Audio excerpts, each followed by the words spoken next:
Because Newcastle weren't the only ones cupping L's this weekend, let me tell you. No. Liverpool got a big L at the hands of Crystal Palace. No. And Stevie Nicol was rattled. But before we get Stevie's reaction, let's hear from Arne Slot talking about conceding that late winner. We can only blame ourselves by defending is the way we did. So one of our players decided to run out because he wanted to play a counter-attack, which was of no use because time was up. So it was only about defending. So yeah, maybe we were too offensively minded. Not we, one player was too offensively minded in that moment, which led to them scoring the winner, us losing the game. All right, Stevie Nicol, thoughts on, of course, the game overall and what Arne Slot had to say? I don't like what Arne Slot's talking about. For the first time. Well, I don't know, because I heard it and I tried to figure out what he was talking about. And I'm going to assume it's Frimpong, because that can be the only answer. And Frimpong, when the throw comes in, the first header up in the air, Frimpong takes a couple of steps out. The play before the throw-in, Kerekes clears the ball with his right foot and sticks it on the halfway line. So that's where the problem is. The problem isn't Frimpong trying to go forward. Because Frimpong, when he was brought on, I guarantee, again, was told, you get forward, we're getting beat here, you get forward every single minute and every chance you can. So he's hyped up to go forward. But as I said, he does get back in. So for me, that's not the problem. The problem was Kerekes. That's where, if he's pointing a finger, that's where he should be pointing at. And you're pointing the finger at Kerekes. Let's continue to point the finger anywhere other than Frimpong. 3 headers. 3 headers after the throw-in. And you didn't win. You didn't clear your lines. And eventually we're going to say, oh, it's Frimpong. That was the issue. It wasn't the 3 headers. It wasn't the Kerekes misclearance. It's Frimpong because he took a couple of steps forward. And in saying that, and in pointing the finger at Frimpong or pointing the finger at one specific situation, I think you're losing sight of the more important sort of global point about Liverpool. We just saw the stats. They had more than 70% possession. Liverpool did.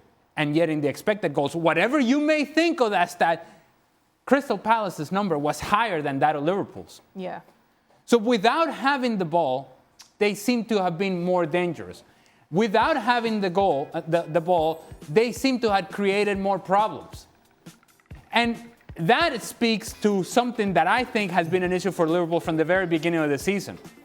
This team, while they may have a lot of names that offensively are impressive, they lack balance and they lack strength in areas in which you need to be strong in order to win a league title. Now, we keep saying they're going to get better. They're going to get better. And all of that rhetoric was acceptable so long as the team was perfect. But now that the team is not perfect, we go back to, wait a minute.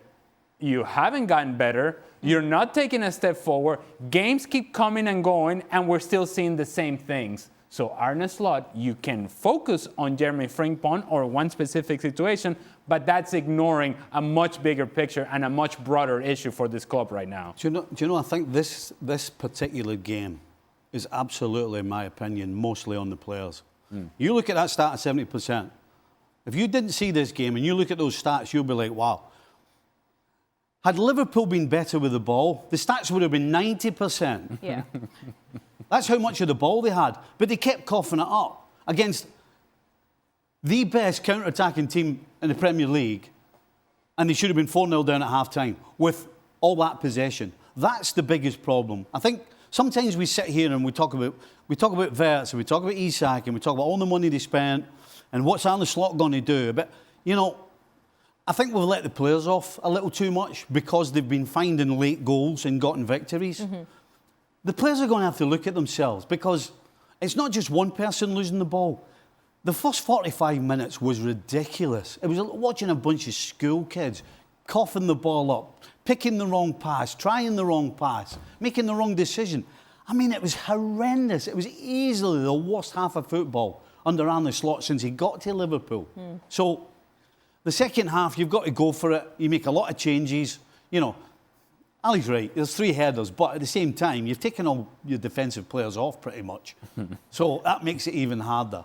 But yeah, for me, this one's on the players big time. I'm sorry. Nathan, would you feel some type of way hearing your coach make comments like what Arne Slot had to say? I think it depends. If he's not said it to me in the dressing room, then I would find it quite strange, yes. And to be honest, the weirdest thing is the fact that he's being so specific, essentially about one player, but not mentioning the player's name. I don't think he needs to say overall anyway. I think the analysis of that goal, as the case of every goal, you could very much, like, as I say, break stuff down and know where he could have done better. I think Stevie's point about Kirkes not kicking the ball away with his right foot is a brilliant one, because it's set so nicely for him to just swing, just your Premier League player, just send that. But instead, he send that for a throw-in against Crystal Palace. That is one of their strengths. Them in transition and those long throw-ins and set pieces are a big danger. So to do that so late in the game, you know, it's almost beggars belief to a certain extent. But yeah, if I was Jeremy Frimpong, I don't know, man. I think at times as a player, and I'm sure everyone would agree with this, you know when you've got your fingerprints on like a goal that you've conceded. You know when you have. But his art isn't necessarily going to be the biggest part of that goal itself, because there are other moments that they could have managed. The 3 headers, the clearance before, the fact that they're being sliced open so many times during the game as well. And in some ways, it's just what happens when you're under pressure. Moments can happen like that. The ball drop into Nketiah, the finish, all that stuff. I don't think Frimpong's walking away thinking, oh my God, I wish I could have done this better. Because the mistake is a really small, subtle one. And as Stevie said, he gets back in. But sometimes the ball doesn't fall your way. But there are a ton of other issues. And I just don't get why Slot decided to talk about something so specifically, but then not mention the player as well. And to put that loss down to him, essentially, is what it sounds like, what it feels like.